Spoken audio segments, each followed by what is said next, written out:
Hello, welcome back. എന്നും chicken കറി ഒരുപോലെ തന്നെ ഉണ്ടാക്കി മടുത്തെങ്കിൽ ഇങ്ങനെ ഒന്ന് ഉണ്ടാക്കി നോക്ക് കേട്ടോ. ഒരു വെറൈറ്റിക്ക് വേണ്ടി എല്ലാവരും ഒന്ന് ട്രൈ ചെയ്തിട്ട് ഫീഡ്ബാക്ക് പറയാൻ മറക്കരുത് കേട്ടോ. അപ്പോൾ നമുക്ക് വീഡിയോയിലേക്ക് കിടക്കാം. ആദ്യം തന്നെ ഒരു പാത്രം അടുപ്പി വെച്ച് അതിലേക്ക് ആവശ്യത്തിനുള്ള എണ്ണ, ഒരു 3-4 ടേബിൾ സ്പൂണോളം വെളിച്ചെണ്ണ ചേർത്ത് അതിലേക്ക് 2 സവാള ചെറുതായി നൈസായിട്ട് അരിഞ്ഞത് ഇതിലേക്ക് ചേർത്ത് നന്നായി വഴറ്റിയെടുക്കാം. അങ്ങനെ അത് നന്നായി വഴണ്ട് വരട്ടെ കേട്ടോ.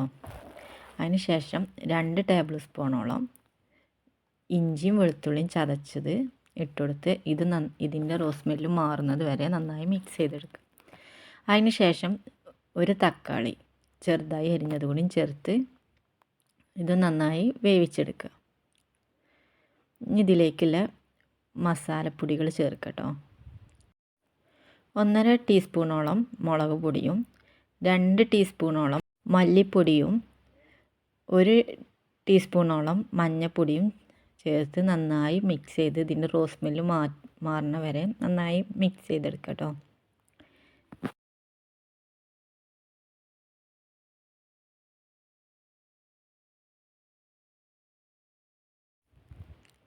ഇനി അതിൻ്റെ റോസ് സ്മെല്ലൊക്കെ മാറിയതിന് ശേഷം ഇതിലേക്ക് തന്നെ 1/2 ടീസ്പൂണോളം ഗരം മസാലയും 1/2 ടീസ്പൂണോളം വലിയ ജീരകം ഉണ്ടല്ലോ അത് പൊടിച്ചത് കൂടി ഇട്ട് കൊടുക്കുക കേട്ടോ. എന്നിട്ട് ഇതും നന്നായി മിക്സ് ചെയ്തതിന് ശേഷം നമ്മൾ കേക്ക് വൃത്തിയാക്കിയ ഞാൻ 3/4 കിലോ ചിക്കനുള്ള ഉണ്ടാവുക അതും ഇതിലേക്കിട്ട് നന്നായി ഇളക്കി കൊടുക്കുക. ഇനി ഇതിലേക്ക് ആവശ്യത്തിനുള്ള ഉപ്പും ചേർക്കണം കേട്ടോ. ഇനി ഇതും അടച്ച് വെച്ച് ഒരു 10-15 മിനിറ്റോളം വേവിച്ചെടുക്കുക.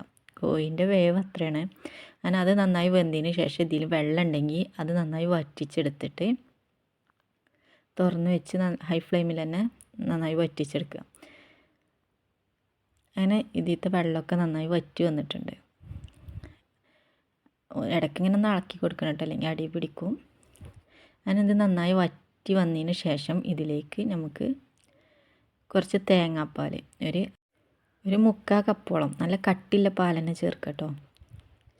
അത് ഇതിലേക്ക് ചേർത്ത് നന്നായി മിക്സ് ചെയ്ത് നമുക്ക് എത്രയാണോ ഗ്രേവി വേണ്ടത് അതിനനുസരിച്ച് ഇതൊന്ന് ചൂടാറുമ്പോൾ ഒന്ന് കുറുകി വരും കേട്ടോ.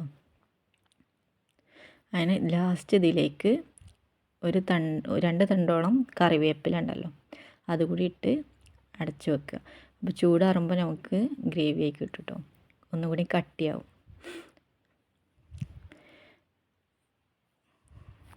പിന്നെ തോനെ തിളപ്പിക്കേണ്ട ആവശ്യമില്ല.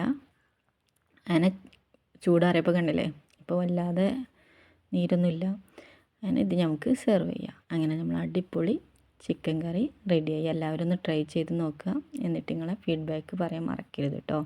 വീഡിയോ ഇഷ്ടപ്പെട്ടാൽ ലൈക്ക് ചെയ്യാനും ഇതുവരെ സബ്സ്ക്രൈബ് ചെയ്യാത്തവർ സബ്സ്ക്രൈബ് ചെയ്ത് സപ്പോർട്ടും ചെയ്യണം കേട്ടോ. Thank you for watching.